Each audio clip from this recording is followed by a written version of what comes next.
The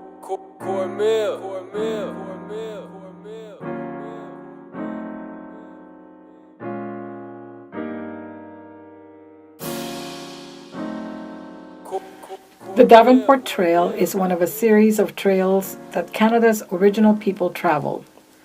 For generations, people of all walks of life have lived and passed through here.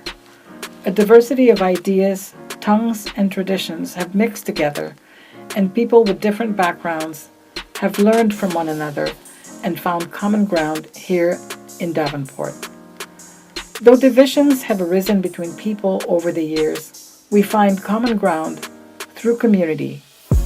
And one thing that brings the community together is food. Celebrating traditions over food is a powerful catalyst for building bridges across differences.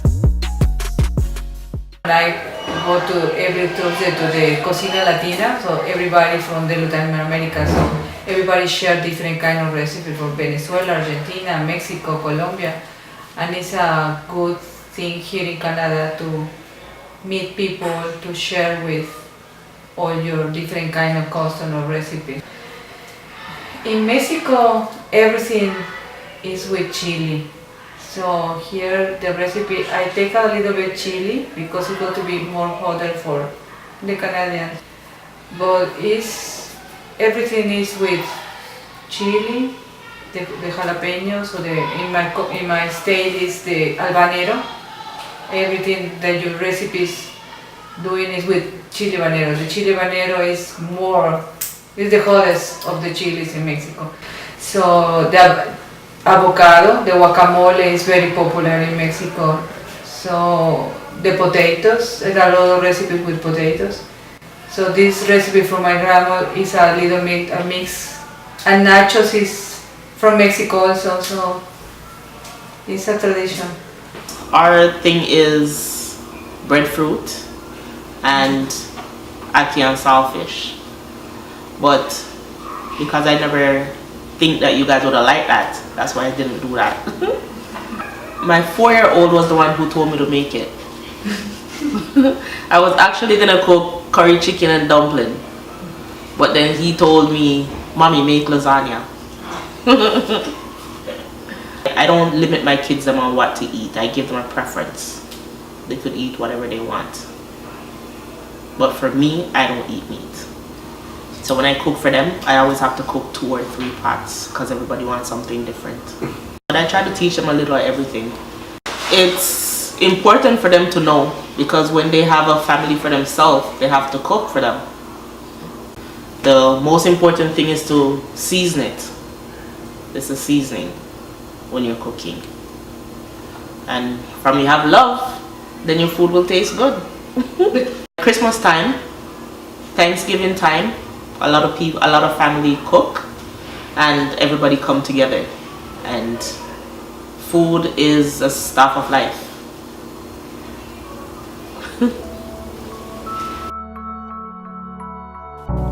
Next, we met with artist, singer, songwriter, and self-declared cook Hani Novik. She treated us to homemade sweet potato hummus and shared some insights on the importance of fresh ingredients and the power that food has in bringing people together. The whole idea of people getting together and making community, building a community through food, I think it's just the best way to create a society that's strong, where everybody is welcome at the table. In the Iroquois teachings of the Three Sisters, where corn is planted because it grows in a stalk, and then squash is planted because the leaves of the squash provide nutrients for the soil, and the roots help sustain the roots of the corn as well as the beans. So the leaves of the squash, the winter squash, provide those nutrients to both the corn, and the corn provides a way for the beans to grow on a stem. And it's a way of looking at interconnectedness, the way that we're also interdependent. As Hani said, nature plays a big part in all that we eat. We all eat, and we all need food to survive. Food security, or more correctly, food sovereignty, is threatened by human interventions, such as extractive industries that threaten climate change.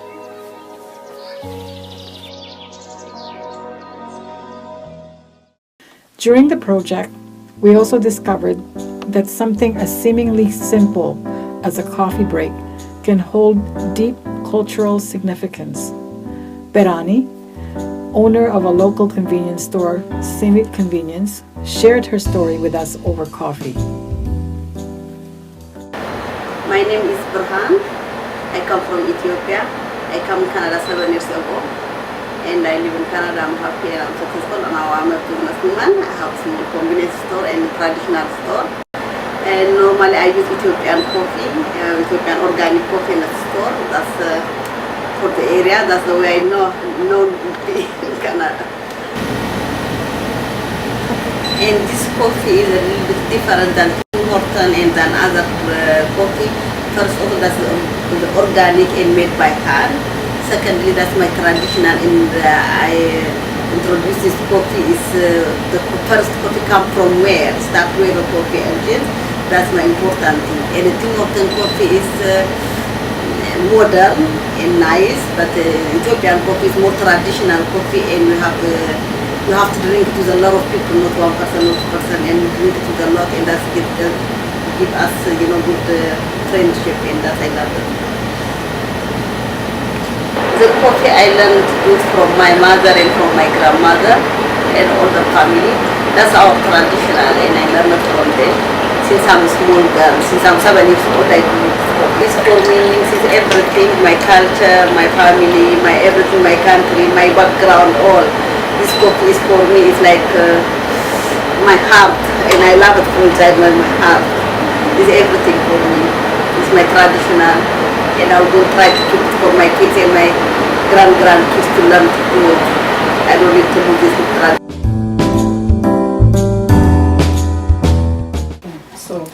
Hi everyone, my name is Jacqueline and I am one of the founding members of the Toronto Black Farmers and Food Growers Collective.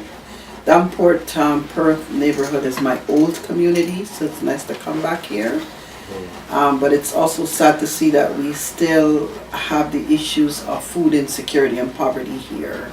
I brought back one of my cultural favorite foods, ackee, which is our national fruit in Jamaica, and we make a national dish from it called ackee and saltfish. And interestingly, the fish is not caught in Jamaica, it's from Nova Scotia, so it travels from Canada to Nova Scotia to Jamaica as a part of this national dish. Food holds the power of changing a lot of dynamics and removing barriers and bringing people closer together to really look at each other's culture with respectful lens. Yeah.